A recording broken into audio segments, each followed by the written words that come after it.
Welcome in, Aggie fans. It is episode 4 of Cruisin with Coach. We are presented by the El Paso Las Cruces Chevy dealers. Driving today in a 2021 brand new Chevy Suburban. Coach Brooke Atkinson is with us. Coach, thanks for joining us today.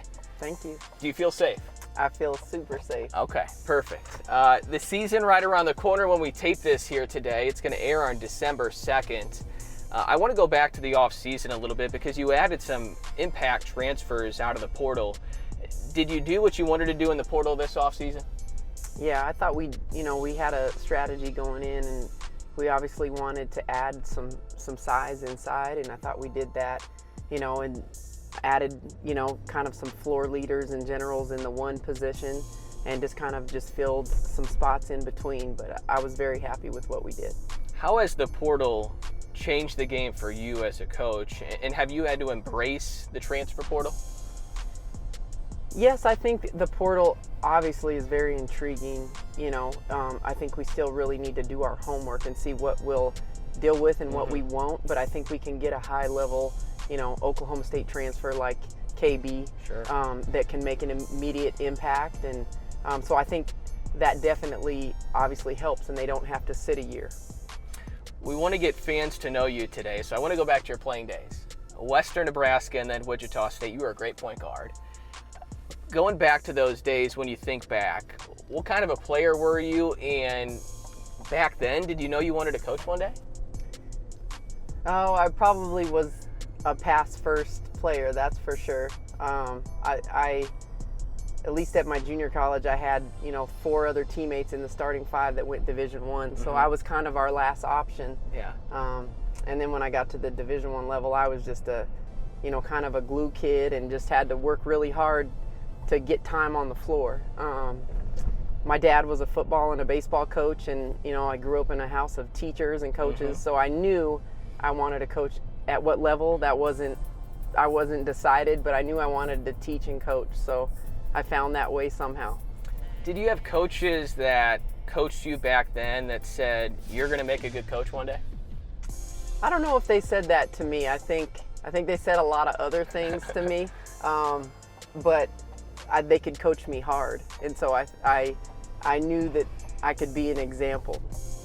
Do you feel like now as a head coach, and even when you were an assistant, that you demand a lot out of your point guards because you played that position and you know what it takes to have success at that spot?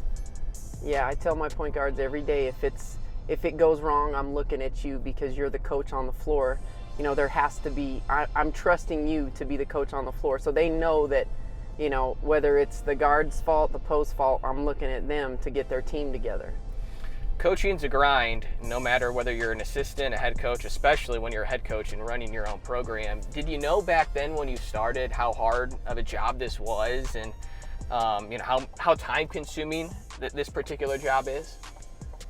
I think you have an idea, but you don't understand, the lengths of it and just all the different aspects. I think, when you're a player and then you kind of change over to a coach and you're like, oh man, I used to do that. That's really annoying. So I think it's different, even when you slide from an assistant to a head coach. But I think you have an idea, but you don't really understand until it's your career, your profession. 2-part question. Toughest player you played against when you were a player, toughest player you've had to coach against as a coach? I don't know. As a head coach, I'd probably say Erica Mattingly. Okay. She was really, really tough. Yeah. Great player. We had some great battles against her. Ooh, as a player, that's easy. Jackie Stiles. Oh. So. Did you have to guard her? Yes. Wow. Yes. Okay. Did you hold her to 30 or 40? Because that's about what her average was, right? Well, going into our home game against them, my junior year, she was, 37 points away from breaking the record, and we held her to 26, so we thought we did a good job. But as a coach, that's not a good job. Yeah, she was a heck of a player. Thinking back, Coach, to especially your early years when you were trying to learn the business, do you have some mentors that really helped you early that maybe even still help you to this day? Both of the coaches that I played for in college, Dave Harnish at Western Nebraska and Daryl Smith at Wichita State, they were awesome to me. They really helped me get my foot in the door. And I think as a player, your resume is your playing career and how you are. Are you able to be coached? Are you reliable? So those two really helped. Obviously, having a dad as a coach, Yeah. he was my first coach, from the day that I was born. But there's just a lot of people that really helped me throughout. But obviously, my two coaches in college that I played for, I would say they were very helpful. Might be hard to pick one, but in your eyes, Coach, what is the most rewarding part about coaching? Oh, just seeing growth, seeing the growth of a team, whether it's little, whether it's just really minute and small, or if it's a lot. The winning, of course, is awesome, but just seeing a player that obviously, didn't realize they could do something, and it's like when they kind of look at you and they're like, wow, the graduation stuff is obviously huge because, they're student athletes, and every one of these young women are going to graduate. That's the most important thing, because no one can take that from you. But just seeing the growth on the floor, because what they don't understand is those leaps and bounds that they grow on the floor is not only basketball, but it's personal, it's professional, those things aren't going to leave them. Lastly, Coach, before we drop you off at your office, we tape this a couple weeks before the season starts. It's going to air in December. But right now, as you sit here before the season starts, what are your goals and what are your expectations for this season? I think that we can be a really solid basketball team. We don't want to look too far ahead. Today is just as important as, a month or two down the road.